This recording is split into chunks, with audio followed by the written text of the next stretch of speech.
Another blind man walked up to Jesus and said, if you're willing, you can heal me. And Jesus said, I will, be thou healed. When you start listening to Jesus and not to people, you'll get healed, delivered, and set free. But we don't want to do that. We want the entertainment of the church to guarantee our healing. Come on, pastor, spin around. Do that music. Do that He Shall Heal Me song. And then when the song gets really, really, strong, we'll all run down to the altar and you sprinkle the oil and we shall be healed. It's like throw an angel in the water, trouble the water, an angel's coming. Pastor's in it. Pastor's moving. Pastor's moving.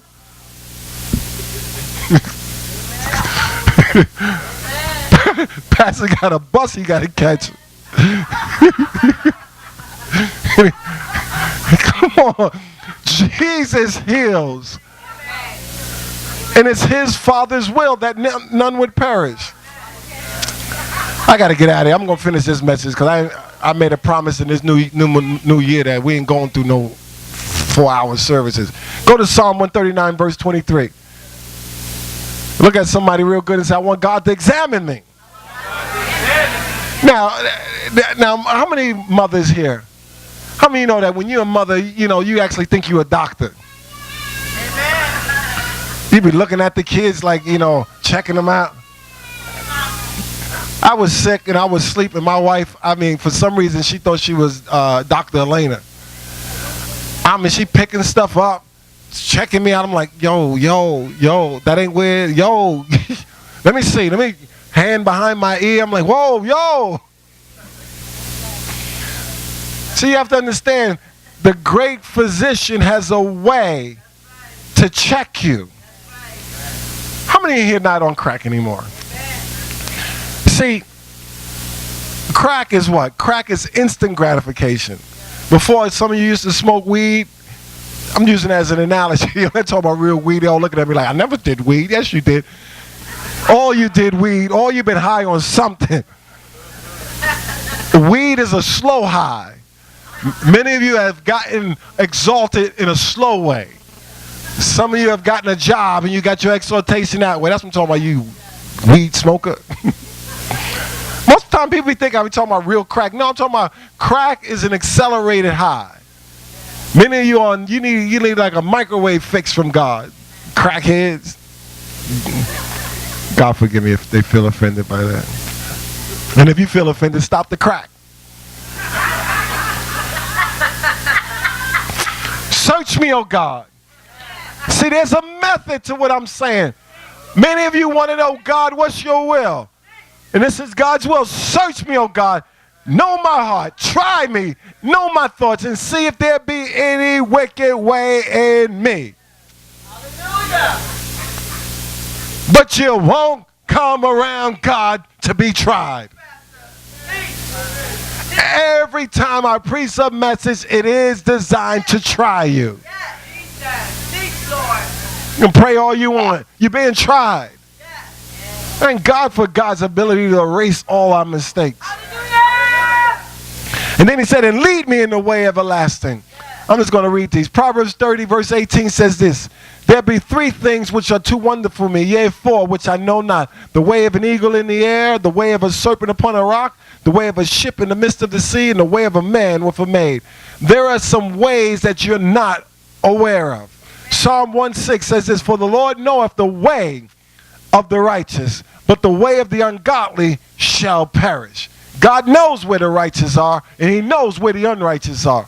But you need to find out where you are. Proverbs 4:18 says this, but the path of the just is as the shining light that shineth more and more unto the perfect day. The way of the wicked is as darkness. They know not at what they stumble. See, I know you. Anybody ever had their lights out in their house? I lived in a house. I was in foreclosure, so that means there was no closure to it. I had no lights, but I knew all my stuff was. So I would only go home when it was dark, and I'd walk around. Come on, because I knew where everything was, and I would not stumble on anything. But it says the wicked stumble all the time. They don't even know they're in darkness. How did I just make that mistake? You're wicked. Why things are not working out for me? You're wicked. You can't see. You didn't see that? I remember my wife, she preached this message on the sluggard. They said this guy was so lazy, he wouldn't even put his hand to his mouth. There's darkness around wicked people. Why? Come on, help me. 3 of you that's not on geriatric juice. Listen to me. When things are not going your way, you're stumbling on something. It says the way of the righteous is as if it's bright. They can see everything. But the way of the wicked is they stumble over things. Why am I always so discouraged? Why nothing turning out my way? Maybe a little wicked. Little Wiki. They're twins, boy and girl. Wiki and Wicked. I gotta get out of here.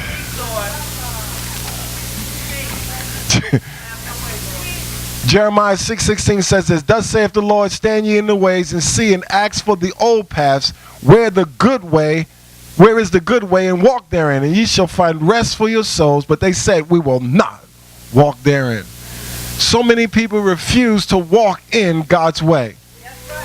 God will tell you the way to do things, but many of us decide not to do things God's way. Come on, help me. I'm not on medication. The doctor will tell you, I need you to take 3 of these and drink some juice, right? And then before you know it, you say, I'm not going to do it. Then you're back in the hospital. I was feeling bad yesterday, and what happened was I take vitamins for older people. And these kind of vitamins, you need food. So I'm sitting in my bedroom, and I'm like agitated. And I got like an attitude. I'm talking about a serious attitude. I'm like, I called my wife. I said, what's wrong? You know, I'm trying to pick a fight. You know, she saw it, and she walked right back downstairs. Come on, help me. And then, you know, they bring me up a hot dog. And I ate this hot dog, and I'm like, I felt so much better. The vitamin needed food. Come on. So I'm in a serious attitude. I'm like, man, I'm thinking I need to pray. I thought I had to pray, but it wasn't me. It was the vitamin. So my wife, she saw it in my eye. She knows. See, some of you, how many are married? Because how many realize that your spouses, they got like, you got radar on them. You know when it's them, you know when it's the devil. You're just hoping to be less devil. Come on. And so she saw me, and she didn't even come in the room. She went just like this. She backed right out. And I said, but I refused to acknowledge it. They brought me the hot dogs. I'm just trying to tell you. There are things going on inside of you. You better know how things work.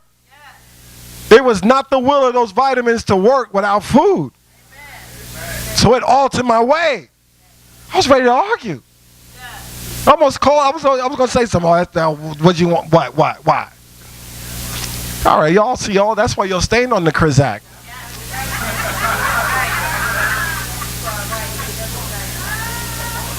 You know, I was thinking, how many people here? I was thinking the other day, I was thinking about our church. How many realize our church has a namesake? It's called the Love Fellowship. Remember Missionary Reyes didn't even know the name of the church? She's here 3 years. I go Love Jesus Fellowship Church. 3 years, she didn't even know the name of the church. I would never even ask her what church you go to. But our namesake is family. And I was wondering, I said to myself, well, God, I was talking to God, I said, God, why am I so hard on marriages in our church? He said, because a part of the seducing spirit in the doctrines of devils in the last days is to forbid marriage. You know, abstaining from meats, right? You know, and that's the curse that is going to permeate the churches. And you see the government, they're already messing up with the marriage, and so now churches are not even thinking about it. So if you're married, understand this. You are going to suffer because you're married. Because the devil needs you to blaspheme marriage so he can get a license. He needs someone. He can't create a cult from outside the church. He needs someone in church to be so bitter with marriage that they can preach against it. And I was wondering this morning, I said, God, why am I always talking about marriage? He said, because you have to create strong marriages. Because nobody's going to endure sound doctrine, but you can't deny a marriage. Come on. When your little babies see daddy as a male. I was in the store. I'm out of time. Give me 5 seconds. And I was in the store yesterday. Now, I know a butch. I didn't say butch. I said a butch. Right? And so a butch came in the store. Right? And so I'm online. And so the guy told me, he said, thank you, sir. And then the next person said, can I help you, sir? I'm like, he could not see. And the thing, maybe if I say, forgive me if saying butch is offensive, forgive me, please, sincerely.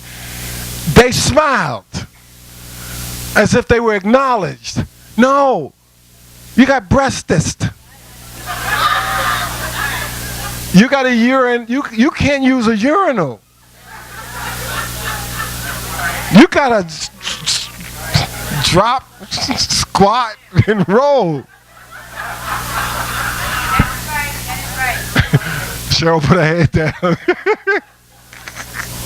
Come on, help me, 3 of y'all.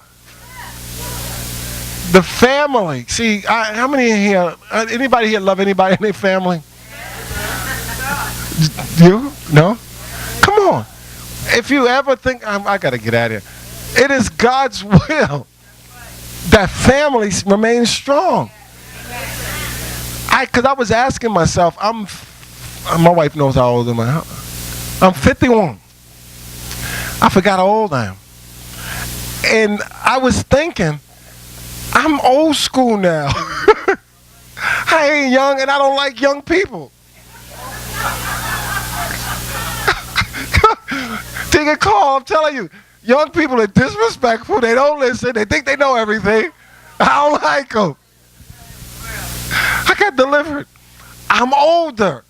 I'm grown. It's on me now. Amen. But I grew up when mommy was woman and daddy was a man. These kids, the devil's trying to create in these children that's not how it has to be. So when you look at strong marriages, of course you're going to hate your spouse one day if the devil is going to do his job. It's going to, I'm not saying hate like you really hate him. I'm just saying it's going to cross you one day to abandon your spouse so that God can deal with you. It said, and tell you, what if I was to abandon you? You can tell she's single and she's single. Them single people are like, oh yeah, oh yeah. The married people are like, God.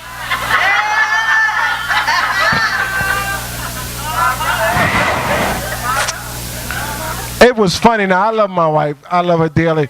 But she started it. She'll be the first one to tell you, I can't wait till this thing is over. She said, when I get to heaven, I ain't looking for you, my brother. Nah, she didn't say that.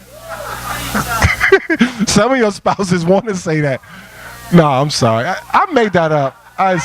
She never said it. I like bothering her. It's called Beauty and the Beast. I'm out of time. I can't believe that I lost my message. But you understand, marriage right now is for now. You ain't going into heaven holding their hand. But you will have a bad life if you don't hold their hand now.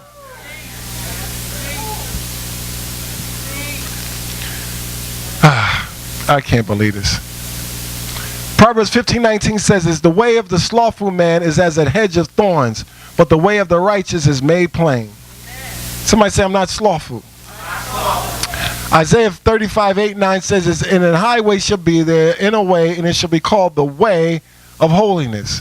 The unclean shall not pass over it. You ever have an issue with sinners trying to be your friends? I hope so. Never mind. I think I got a message for next week. I mean, Jesus was a friend of sinners. You know, they should not be wanting to hang out with you. There should be some holiness in your way. Talking about, well, I like you, you don't judge me. Hey, man, judgment should be popping off of you like hot grease in the frying pan. You ever everybody, well, most of y'all know any of y'all know black people? A lot of black people fry chicken. Now, I'm talking about real black people. Some of y'all like fake black, y'all half black, now you don't even know black people. You got the grease. It's frying in the pan. You take a little bit of water. Psst. Black people know it's frying time. Everybody else cooking in lukewarm grease. And they never come back to your house to eat. Where is this message going? It was good in the beginning.